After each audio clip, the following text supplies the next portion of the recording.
थोड़ी देर में राष्ट्र के नाम राष्ट्रपति का संबोधन। 73वें गणतंत्र दिवस की पूर्व संध्या पर राष्ट्रपति संबोधित करेंगे। कुछ ही देर के बाद राष्ट्रपति रामनाथ कोविंद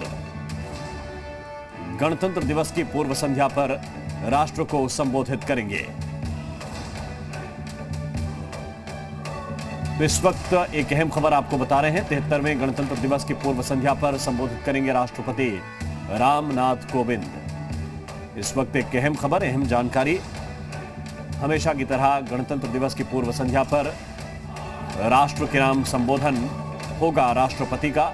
राष्ट्रपति रामनाथ कोविंद संबोधित करेंगे अब से कुछ ही देर के बाद। इस वक्त की बड़ी खबर आपको बता रहे हैं। 73वें गणतंत्र दिवस की पूर्व संध्या पर संबोधन। देश और विदेश में रहने वाले आप सभी भारत के लोगों को मेरी हार्दिक बधाई। हम सबको एक सूत्र में बांधने वाली भारतीयता के गौरव का यह उत्सव है। सन 1950 में आज ही के दिन हम सबकी इस गौरवशाली पहचान को औपचारिक स्वरूप प्राप्त हुआ था। उस दिन भारत विश्व के सबसे बड़े गणतंत्र के रूप में स्थापित हुआ और हम भारत के लोगों ने एक ऐसा संविधान लागू किया जो हमारी सामूहिक चेतना का जीवंत दस्तावेज है। हमारे विविधतापूर्ण और सफल लोकतंत्र की सराहना पूरी दुनिया में की जाती है। हर साल गणतंत्र दिवस के दिन हम अपने गतिशील लोकतंत्र तथा राष्ट्रीय एकता की भावना का उत्सव मनाते हैं। महामारी के कारण इस वर्ष के उत्सव में धूमधाम भले ही कुछ कम हो, परंतु हमारी भावना हमेशा की तरह सशक्त है। गणतंत्र दिवस का यह दिन उन महानायकों को याद करने का अवसर भी है जिन्होंने स्वराज के सपने को साकार करने के लिए अतुलनीय साहस का परिचय दिया तथा उसके लिए देशवासियों में संघर्ष करने का उत्साह जगाया।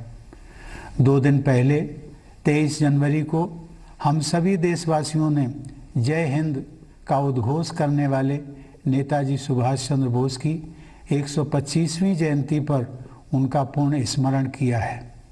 स्वाधीनता के लिए उनकी ललक और भारत को गौरवशाली बनाने की उनकी महत्वाकांक्षा हम सब के लिए प्रेरणा का स्रोत है। हम अत्यंत सौभाग्यशाली हैं कि हमारे संविधान का निर्माण करने वाली सभा में उस दौर की सर्वश्रेष्ठ विभूतियों का प्रतिनिधित्व था।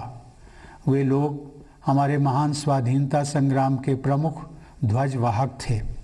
लंबे अंतराल के बाद भारत की राष्ट्रीय चेतना का पुनर्जागरण हो रहा था।